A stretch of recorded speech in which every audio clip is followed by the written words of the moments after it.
آج آپ کہتے ہیں شیعہ کے ساتھ روٹی نہیں کھانی، آج آپ کہتے ہیں اہل حدیث کے ساتھ جناب سلام نہیں کرنا. یعنی ایک شخص یہ کہتا ہے کہ بھائی میں شیعہ ہوں میں سنی بھی ہوں، ممکن ہے نا اس طرح کہہ سکتا ہے آپ نے؟ بالکل ممکن ہے، کہہ سکتے ہیں، اس میں کوئی حرج والی بات نہیں. اور وہ اذکرکم اللہ فی اہل بیتی، اذکرکم اللہ فی اہل بیتی، وہ سب کچھ بلا دیا گیا کہ ڈاکٹر وقار قادری یا مفتی ہمدرد یہ تو سنی نہیں ہے. تو یہ کن بنیاد کے اوپر کہا جاتا ہے؟ کیا وہ کہیں پر لکھ دیے گئے ہیں کہ مثلاً یہ شخص سنی ہوگا؟ آپ مجھے آسان لفظ میں بتا دیں کہ ایک بندہ سنی کب ہوتا ہے، مثلاً ایک کب سنی کہلایا جاتا ہے؟ الحمدللہ رب العالمین والصلاة والسلام علی سید الانبیاء والمرسلین وآلہ الطیبین الطاہرین ورضی اللہ عن الصحابۃ من المہاجرین والانصار ومن تبعہم بإحسان الی یوم الدین. بسم اللہ الرحمن الرحیم. السلام علیکم ورحمۃ اللہ وبرکاتہ. دوستو امید کرتا ہوں آپ لوگ خیریت سے ہوں گے. اللہ عز و جل آپ سب کو اپنے حفظ و امان میں رکھے. اہل سنت والجماعت کیا ہے؟ اہل سنت والجماعت کے عقائد کون سے ہیں؟ ضروریات دین کون سے ہیں؟ اہل سنت کے ضروریات کون سے ہیں؟ آج ہم ان موضوعات کو سمجھنے کی کوشش کریں گے. اہل سنت کی صفوں میں ناسبیت، خارجیت کس طرح سے آ رہی ہے، اور اہل البیت علیہم السلام کی معرفت، صحابہ کرام رضوان اللہ علیہم کا ادب اور احترام یہ کس طرح سے حاصل کیا جا سکتا ہے اور اپنی زندگی میں انہیں اپنایا جا سکتا ہے. میرے ساتھ آج بہت ہی ہمارے معزز دوست بھائی اور مہمان موجود ہیں ہمارے ساتھ. ڈاکٹر علی وقار قادری صاحب حفظہ اللہ، تحریک منہاج القرآن کے ساتھ ان کا تعلق ہے، اور ایک اچھے اسکالر ہیں، ریسرچرز ہیں، رائٹر ہیں. ان سے میری ملاقات بھی ہو چکی ہے، مختلف موضوعات کے اوپر گفتگو ہوتی رہتی ہے، اور میں ان کی ویڈیوز دیکھتا ہوں. ماشاءاللہ سے اہل البیت علیہم السلام کا بہت اچھا دفاع کرتے ہیں. یہ صحابہ کرام رضوان اللہ علیہم ان کے ادب اور احترام کے اوپر یہ کام کرتے ہیں. اور اسی طرح بین المذاہب ہمانگی، بین المسلمین اتحاد کے اوپر بھی ان کا بڑا ماشاءاللہ کام ہے. مختلف سیمینارز کے اندر یہ انوائٹ کیے جاتے ہیں، وہاں گفتگو کرتے ہیں. ان کا اپنا یوٹیوب چینل بھی ہے، فیس بک پہ بھی ان کا کام ہے. تو الغرض ایک ہمہ جہت شخصیت ہمارے ساتھ موجود ہے. میں چاہتا یہ ہوں کہ ہم مختلف مسالک اور مذاہب کے لوگوں کو آپس میں اختلافات کو کم کر سکیں، ایک دوسرے کو سمجھنے کی کوشش کریں. سب سے پہلے تو میں ڈاکٹر صاحب کا بہت ہی شکریہ ادا کرتا ہوں. ڈاکٹر صاحب آج تشریف لائے ہیں، اور یہ ہمارا کوئی نہیں کوئی مناظرہ ہے، نہ اس طرح کی کوئی بہت ہی علمی گفتگو ہے، نہیں، بہت ہی سادہ لفظوں میں انشاءاللہ، آسان لفظوں میں ڈاکٹر صاحب ان کے ساتھ گفتگو ہوگی.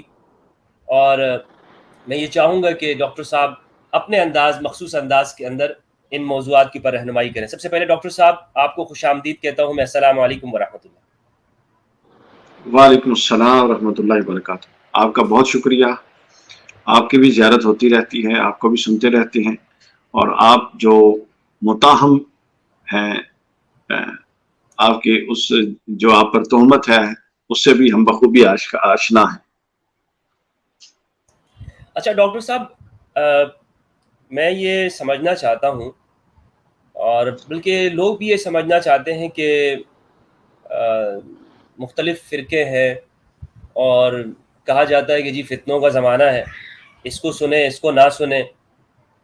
تو دین کے حوالے سے ایک نوجوان ہمارا پریشان ہو جاتا ہے کہ دین کہاں سے لیں، دین کو کیسے سمجھیں، دین کیا ہے. تو سب سے پہلے تو آپ یہ بتائیے گا اہل سنت والجماعت کے منہج کے مطابق کہ ضروریات دین کیا ہے، کون کون سے ضروریات دین ہے، تاکہ اس کو ہم سمجھ کر پھر آگے کے جو موضوعات ہیں ترتیب وار سمجھ سکیں. بہت شکریہ. بسم اللہ الرحمن الرحیم. میں کوشش کروں گا کہ اپنا معافی ضمیر اختصار کے ساتھ بیان کرنے کی کوشش کروں، اور اجمال کے ساتھ بات ہو، لیکن اس میں ضروری تفصیل بھی آ جائے. سب سے پہلا جو آپ نے فرمایا سوال ضروریات دین سے متعلق، ظاہر ہے آپ خود ماشاءاللہ بہت بڑے عالم ہیں، تو یہ تو ہم پبلک کے لیے، نوجوانوں کے لیے یہ سارا سیشن کر رہے ہیں. تو یہ ہماری ٹاک ہوگی، ڈسکشن ہوگی، یہ نہ سوال جواب سیشن ہے، نہ کوئی مناظرہ اور مجادلہ ہے، یہ ایک ٹاک ڈسکشن ہوگی. میں براہ راست سوال پر آتا ہوں کہ ضروریات دین کیا ہے. امام ابن حجر ہیثمی شافعی مکی رحمہ اللہ تعالی تحفۃ المحتاج میں تعریف بیان فرماتے ہیں. 9ویں جلد صفحہ نمبر 104 پہ یہ مکتبہ شاملہ پر کتاب موجود ہے، اور یہ اسی کا ریفرنس ہے جو میں عرض کر رہا ہوں. فرماتے ہیں کہ جو ضروری امور دینیہ ہے وہ چیزیں ہیں جن کی معرفت عوام اور خواص میں یکساں طور پہ پائی جاتی ہے. یہ بڑا اہم نقطہ ہے. میں 3 ریفرنس دے کے پھر میں اس نقطے کو کھول دوں گا. فرماتے ہیں ضروریات دینیہ وہ چیز ہے کہ جس کی معرفت عام بندے کو اور خواص یعنی علماء میں سے بھی اور عوام میں سے بھی ہر ایک کو یکساں طور پہ میسر ہوتی ہے، پائی جاتی ہے. یعنی عوام و خواص دونوں ضروری دینی علم کو جانتے ہیں، اور بغیر کسی استدلال کے، بغیر کسی استنباط کے جو علم دین کے باب میں واضح اور صریح اصول کے طور پہ سامنے آتا ہے وہ ضروریات دینیہ میں سے ہے. یہ بلا استدلال ہوتا ہے، اس کا یقین بدیہی اور قطعی ہوتا ہے. عوام و خواص دونوں اس کو جاننے میں مشترک ہوتے ہیں.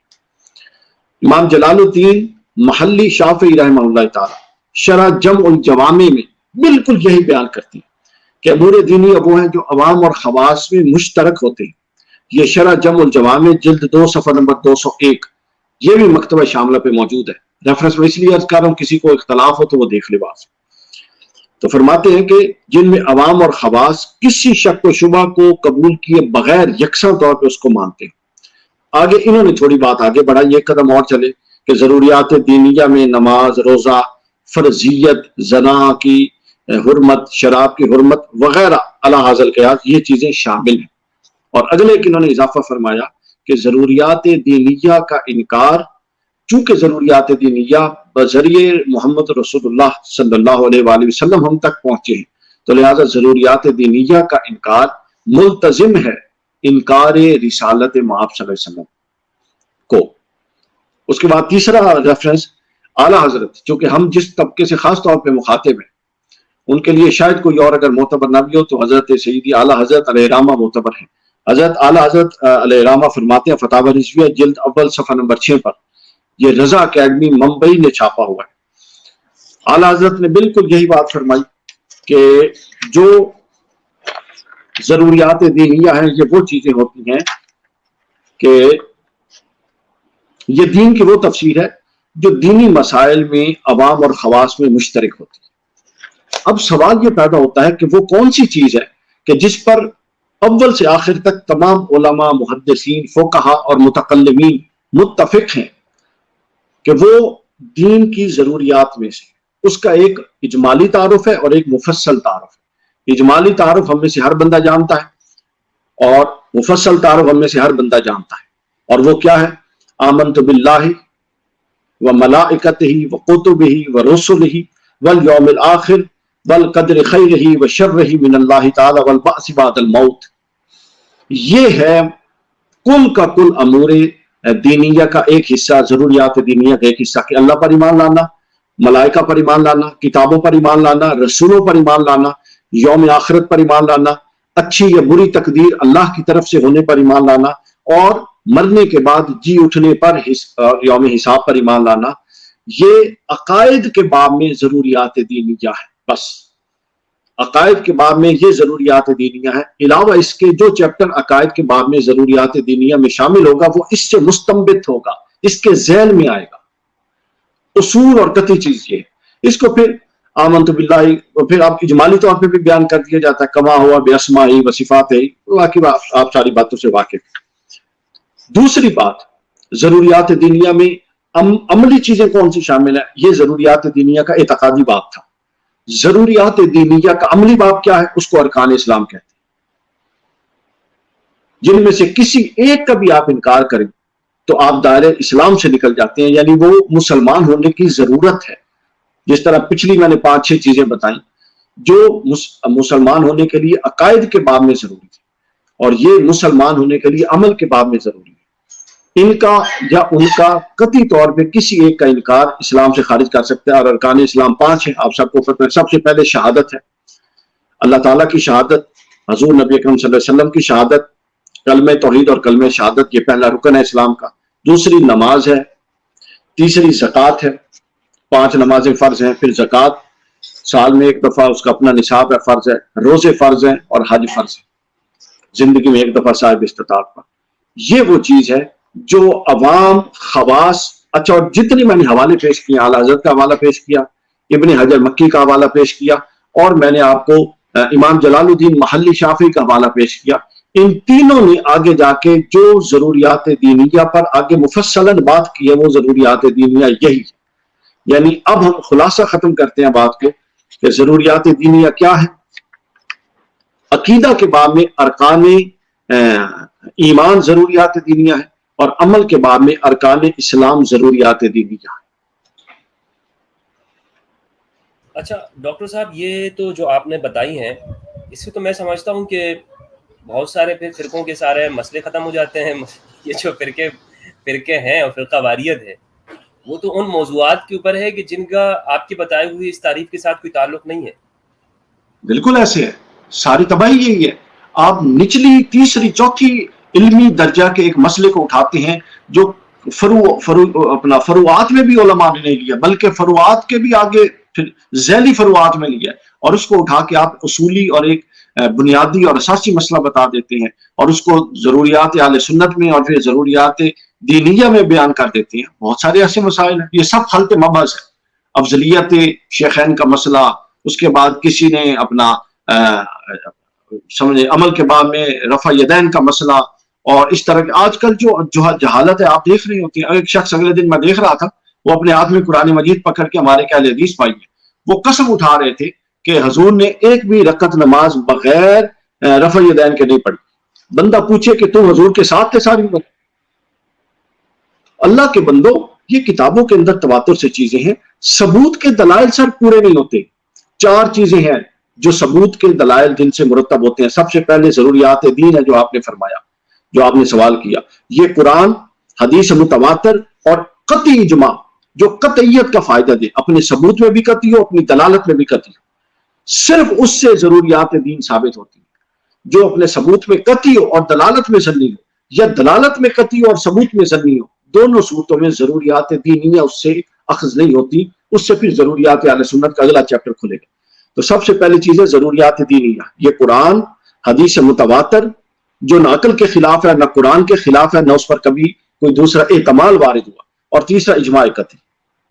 اس کا منکر جو ہے وہ دائرہ اسلام سے خارج ہے اور کافر. اچھا ڈاکٹر صاحب، یہیں پہ میں معذرت چاہتا ہوں، یہاں پہ آپ کو روکتے ہوئے اس بات آگے بڑھانا چاہوں گا کہ ممکن ہے کہ ایک شخص ایک آیت سے، اس کے ایک لفظ سے وہ سمجھتا ہو کہ یہ مراد ہے، اللہ سبحانہ و تعالیٰ کی یہ مراد ہے، لیکن دوسرا شخص آ کے کہے کہ نہیں بھائی اس آیت کے اس لفظ سے مراد دوسری ہے.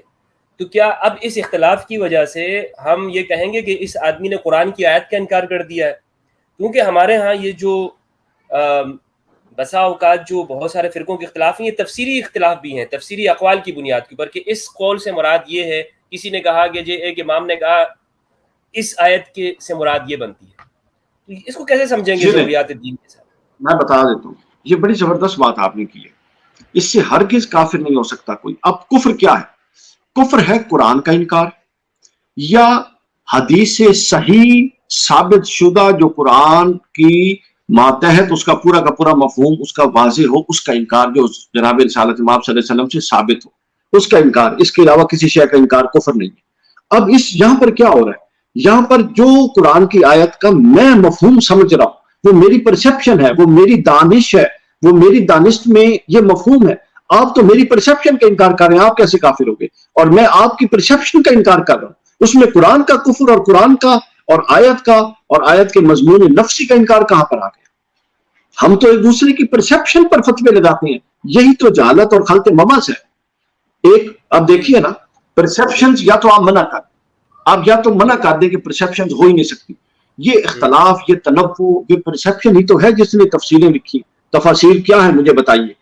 اگر ایک ہی رائے پر سب متفق ہوتے تو پہلے ابن جریر، پہلے اس سے پہلے آپ ابن عباس کی چلے جائیں، پھر ابن جریر طبری، پھر قرطبی، پھر جناب رازی، اور آج تک چلتے ہیں لاکھوں جو تفسیریں ہیں. یہ کیا ہے؟ قرآن بدل گیا. اسی چیز کی ہر ایک نے اپنی انڈرسٹینڈنگ بیان کی ہے. تو جو آپ انکار کرتے ہیں وہ آپ دوسرے کی اس انڈرسٹینڈنگ کا انکار کر رہے ہوتے ہیں. اس سے قرآن کا انکار لازم کبھی بھی نہیں آتا. قرآن تو اپنی جگہ پہ کھڑا ہے.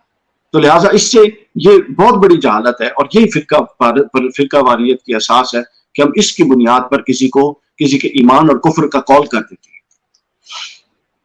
جی بالکل. یعنی اس میں کہنے کا مقصد یہ ہے کہ ہمارے ہاں جو لوگوں نے یہ بنا لیا نا یہ بات کہ مثلا اس بندے نے قرآن کا انکار کر دیا، حالانکہ اگر اس کو ہم ذرا تحقیق کے ساتھ دیکھ رہے ہوں تو وہ شخص قرآن کا انکار نہیں کر رہا ہوتا، وہ کہہ رہا ہے کہ اس لفظ کا مطلب یہ ہے. میں اپنے بالکل فہم میں یہ مراد لے رہا ہوں، آپ یہ مراد لے رہے ہیں، لیکن دوسرا شخص جب فرقے کا نمائندہ ہوتا ہے وہ کہتا ہے بھائی اس نے علی وقار قادری صاحب نے تو بس قرآن کی آیت کا ہی معاذاللہ انکار کر دیا ہے. تو یہ جو ہے نا آپ نے بہت اچھی آپ کے گفتگو روشنی سامنے آپ کے سامنے آپ آج سے کوئی سال پہلے داڑھی کے موضوع پر ویڈیو تھی اور میں نے صرف قبضہ کا انکار کیا تھا، تو اس پر ابھی تک فتوے چھپ کے آ رہے ہیں. مجھے ابھی کل جمعے کی جماعت سے پہلے مجھے جماعت کے بعد ایک فتویٰ یہاں پہ دفتر میں موصول ہوا. تو یہاں ہمارے ہاں تو یہ حال ہے. علی یہ وقار استنجے قادری کے صاحب نے مسائل آج سنت کا انکار کر دیا تو سنت کو ہی نہیں مانتے ہیں، تو منکر سنت یہ ہیں. سنیں نا، یہ غسل کے مسائل اور استنجے کے مسائل قوم کو نہیں سمجھا سکے اور یہ قوم کو قبضہ پر لا رہی ہے. یہی وجہ ہے کہ صاحبان قبضہ کی معاشرے میں وقت نہیں ہے. جب آپ دیکھیں نا اتنی عظیم چیز ان لوگوں کے ہتھے پکڑا دیں گے جن کی تیاری کوئی نہیں ہے، تو اس کی کیا برتھ رہے گی، اس کی کیا ویٹیج رہے گی. اچھا ڈاکٹر صاحب یہ ڈراتے کیوں ہیں کہ دوسروں کی کتابیں نہ پڑھو، دوسروں کو نہ سنو، علی وقار قادری کو نہ سنا کرو یار تم وہ گمراہ ہو جاؤ گے؟ یہ کیا مسئلہ ہے ڈاکٹر صاحب؟ یہ اس لیے ڈراتے ہیں، اندر جب خود چور ہوتا ہے نا اور آپ کمزور ہوتے ہیں اور آپ لوگوں کے سوال ٹیکل نہیں کر سکتے، پھر آپ کے پاس یہی رستہ ہوتا ہے کہ آپ کہیں کہ اس طرف جائے ہی کوئی نہ.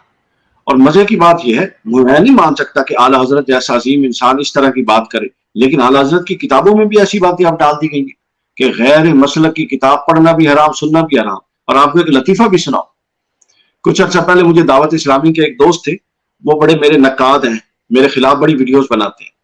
تو انہوں نے کہا کہ اعلیٰ حضرت کا فتویٰ ہے کہ غیر عالم کا واز کرنا بھی حرام اور سننا بھی حرام. تو میں نے کہا کہ حضرت مولانا الیاس قادری صاحب ہمارے تو بزرگ ہیں، وہ خود فرما چکے ہیں، نہ ان کا کسی سکول سے تعلق، نہ ان کا کسی مدرسے سے تعلق، نہ ان کا کسی یونیورسٹی سے تعلق، وہ کچھ پڑھے ہی نہیں سرے سے. تو میں نے کہا پھر آپ کیا رائے دیں گے مدنی چینل پر بقول اعلیٰ حضرت فتویٰ، اعلیٰ حضرت کے فتوے کی روشنی میں میری تو کوئی رائے نہیں ہے. تو وہ سارا دن کیا سننے والے بھی معاذ اللہ حرام سننے اور پڑھنے والے بھی معاذ اللہ حرام پڑھ رہے ہیں اور دیکھنے والے بھی معاذ اللہ حرام دیکھ رہے ہیں. تو یہ دیکھیے آپ خود اپنی بات میں پھنستے ہیں. آپ فوری پھنسیں یا تھوڑا دیر میں آ کے پھنسیں. یہ وہ لوگ تھے جنہوں نے کراچی کی سڑکوں پر ٹی وی توڑے تھے، آپ کو یاد ہے، اور آج یہ ٹی وی کے آگے بیٹھے. آپ اب ذرا غور کیجئے، جب آپ کی مذہبی اپروچ اتنی پور ہوگی اور اتنی سلو سپیڈ سے چلے گی کہ وہ 50 سال پیچھے چل رہی ہے معاشرے سے، تو آپ معاشرے کو جو آج ڈلیور کر رہے ہیں ہم کیسے یقین کر لیں کہ یہ صحیح ہوگا؟ آپ ہو سکتا ہے 5 سال 50 سال بعد وہ بات کریں جو آج ہم بیٹھ کے کر رہے ہیں. آج آپ کہتے ہیں شیعہ کے ساتھ روٹی نہیں کھانی، آج آپ کہتے ہیں اہل حدیث کے ساتھ جناب سلام نہیں کرنا. ہم کہتے ہیں آپ یہود و نصارہ کے ساتھ بیٹھ کے کھائیں. آپ اچھے دائی تب ہیں کہ آپ اپنے عمل سے ان کو متاثر کریں. یہ 50 سال بعد اس پہ بھی آئیں گے. ٹھیک ہے، تو ابھی اعلیٰ حضرت کا ایک بھوت چڑھا ہوگا، یہ اتر جائے گا وقت کے ساتھ ساتھ. یہاں مجھے یہ بات یاد ہے کہ مجھے ایک طالب علم ملے اور وہ ایک مدرسے میں پڑھ رہے تھے، تو صرف نحو کی کلاسیں ہوتی ہیں ڈاکٹر صاحب ابتدائی درجات کی. تو میں نے ان سے کچھ سیغوں کا پوچھا تو وہ سیغے نہیں بتا سکے. میں نے کہا یار تم کرتے کیا رہتے ہو پورے دن کلاس میں؟ تو کہہ رہے کہ استاد صاحب آ کے جو صرف پڑھانے والے ہیں جو سیغہ بتاتے ہیں کہ قویلہ سے قیلہ کیسے بن گیا، قالا قوالا سے قالا کیسے بن گیا، جو یہ بتاتا ہے، وہ بجائے یہ پڑھانے کے ہمیں یہ لیکچر دیتے رہتے ہیں گھنٹہ 2 گھنٹہ کہ ڈاکٹر طاہر القادری کو سننا نہیں سنو گے کیونکہ یہ زہر قاتل ہے. میں نے کہا اچھا، تو تبھی تو تمہاری یہ استعداد بن رہی ہے کہ صرف کی کلاس میں بھی دوسروں کو، بچوں کو یہ ذہن میں ڈالا جاتا ہے کہ طاہر القادری کو نہیں سننا ہے کیونکہ وہ گمراہ ہے، وہ دین سے نکلا ہوا. تو پھر یہ استعداد بچوں کا وقت بھی اس طرح ضیاع ہوتا ہے اور دوسروں کے ذہن میں نفرت بھی بیٹھتی ہے. جس کا جواب نہیں ہے، جس کے آرگومنٹ کا آپ کے پاس جواب نہیں ہے، یا اس پر فتویٰ لگا دو یا اس کو دور کر دو یا اس کو مطلب فتنہ کہہ دو، دجال کہہ دو، جو آپ کی زبان میں آتا ہے کہہ دو. آپ کی زبان اللہ نے آپ کے اختیار میں دی ہوئی ہے، کوئی کنٹرول نہیں ہے. کوئی کنٹرول. جی اگلے سوال پہ آئیے. اچھا ڈاکٹر صاحب یہ بات تو چلے یہاں تک آ گئی ہے کہ ضروریات دین کون سے ہیں اہل سنت کے مطابق. ممکن ہے کہ ہمارے ہاں اہل تشیع بھائیوں کے ہاں ضروریات دین کی کوئی اور تعریف ہو، واللہ اعلم بالصواب. میں یہاں ڈاکٹر صاحب یہ پوچھنا چاہتا ہوں کہ اب ہمارے ہاں اس پہ پہلے بتائیے گا کہ یہ اہل سنت والجماعت، آپ کیا سمجھتے ہیں کہ یہ جو لفظ ہے اہل سنت والجماعت، اس کا آغاز اور اس کی ضروریات اور عقائد بنیادی طور پر کیا ہے؟ دیکھیے اہل سنت والجماعت کی بنیادی طور پہ عقائد یہی ہیں جو میں بیان کر چکا ہوں. عقائد کے باب میں اور اعمال کے باب میں ضروریات اہل سنت یہی ہیں. اب ہوا کیا؟ ہوا یہ کہ جب اسلام پھیلا مختلف تمدن کے لوگ، مختلف افکار و نظریات کے لوگ اور مختلف اذواق اور مختلف مزاجوں کے لوگ دین کے اندر داخل ہوئے تو انہوں نے اپنی اپنی رائے کے ساتھ دین پر طب آزمائی شروع کر دی۔ اب اس میں کیا ہوا، کچھ طبقے تو ایک حد اور ایک لمٹ میں رہے، کچھ ایکسٹریم ہوتے رہے، ایکسٹریمزم کی طرف چلتے رہے، اپنے ان افکار نظریات میں ایک خاص دائرہ کار کو ملحوظ نہ رکھ سکے اور وہ باہر چلے گئے۔ پھر کیا ہوا، ان میں ان طبقات کے خاص تشخص وجود میں آ گیا، وقت کے ساتھ ساتھ ان میں معتزلہ بنے، ان میں خوارج بنے، ان میں روافض بنے، اور ان کے غیر معتدل تصور دین، ایک غیر معتدل تصور دین معاشرے میں قائم ہو گیا۔ اس غیر معتدل تصور دین جو کہیں عقلی لحاظ سے ایک لیمٹ سے باہر جا رہا تھا، کہیں صحابہ کرام کے لحاظ سے ایک لیمٹ سے باہر جا رہا تھا، کہیں ناسبی وجود میں آئے اہل بیت کے اطہار سے ایک لیمٹ، اہل بیت اطہار کے حوالے سے ایک لیمٹ سے باہر جا رہا تھا، تو پھر ایک ضرورت یہ پیش آئی کہ اصل تو وہی ہے اصول دین جو ہمیشہ سے چل رہی ہے، جس کا ہم نے ذکر کر دیا۔ اب ایک نیا شخص جب اسلام میں داخل ہوتا ہے تو وہ بھی کہتا ہے مسلمان ہے، وہ بھی کہتا ہے مسلمان ہے، وہ بھی کہتا ہے مسلمان ہے، تو پھر ان باطل افکار و نظریات سے ایک الگ تشخص کو کیسے قائم رکھا جائے جو ایک معتدل روش کے ساتھ، جس کو کہا جائے کہ بھائی یہ وہی ہیں جو ضروریات دین والے ہیں۔ تو اس کے بعد علماء کے ہاں ایک اصطلاح رائج ہوئی جس کو اہل سنت کہا گیا۔ یہ ایک تاریخی حقیقت ہے کہ اہل سنت روافض، خوارج اور معتزلہ کے رد عمل کے نتیجے میں پیدا ہوئی تھی۔ یعنی معتزلہ ہر شے کو عقل کے تناظر میں دیکھتے تھے اور اس حد تک دیکھتے تھے کہ نص کو عقل کے تابع کرنے کی کوشش میں تھے، تو گویا یہ ایک متکلمین کا عقائد کے باب کی چیز تھی، تو اس کے مد مقابل اشاعرہ اٹھے، وہ اہل سنت کہلائے عقیدے کے باب میں، ماتریدیہ اٹھے، وہ اہل سنت کے باب میں، اپنا عقیدے کے باب میں اہل سنت کہلائے۔ پھر اس کے بعد خوارج جو حضرت مولا علی کو چھوڑ گئے اور حضرت علی کے حوالے سے ایک ایکسٹریم روش اختیار کر لی، اس کے اب وہ بھی کلمہ گو تھے، ان کے مد مقابل اصل پوزیشن واضح کرنے کے لیے پھر اہل سنت اٹھے، اور علماء محدثین نے بتایا کہ حق وہ ہے جو علی کے ساتھ ہے۔ پھر آپ تیسرے حصے میں لے لیں صحابہ کرام، چونکہ اہل بیت حضرت علی کے مد مقابل آئے، ان کا آپس میں اختلاف ہوا، تو ایک ایسا شدت پسند طبقہ اٹھا جس نے محض اس بنیاد پہ کہ ان کا آپس میں اختلاف ہوا، یہ بھول گئے کہ وہ معصوم نہیں تھے، ان کے درمیان کچھ حالات ایسے بنے، ان میں کچھ سازشی عناصر تھے جنہوں نے ان کو لڑانے کی کوشش کی، ادھر اور لگائی ادھر اور لگائی۔ ان چیزوں کو قطع نظر کر کے انہوں نے کہا کہ جو اہل بیت حضرت علی کے خلاف آیا اس پر مطلق تکفیر، معاذ اللہ اس پر تکفیر کا فتویٰ جر دیا جائے۔ پھر ایک ضرورت پیش آئی کہ وہاں ایک معتدل دیوار کھڑی کی جائے، لمٹ بنائی جائے۔ تو گویا اس طرح جتنے مسائل پیش آئے ان مسائل پر ایک دیوار قائم کر کے اس کے درمیان میں وہ عقیدہ جو ارکان ایمان اور ارکان اسلام کی اصل تھی، اس کی جو غلط تعبیرات ہوئی تھی ان کو غلط تعبیرات سے بچا کے جو اصل اور صحیح تعبیر کی گئی، جس تعبیر پر امت کے بہت بڑے حصے کا اتفاق ہو گیا، وہ تعبیر اہل سنت والجماعت کہلائی۔ یعنی اب اہل سنت والجماعت کچھ اور نہیں ہے، ضروریات دینیہ کے بارے میں جو عقیدہ ایک مسلمان کا ہے اس عقیدے کی صحیح ترین مقبول ترین تعبیر اہل سنت کہلاتی ہے۔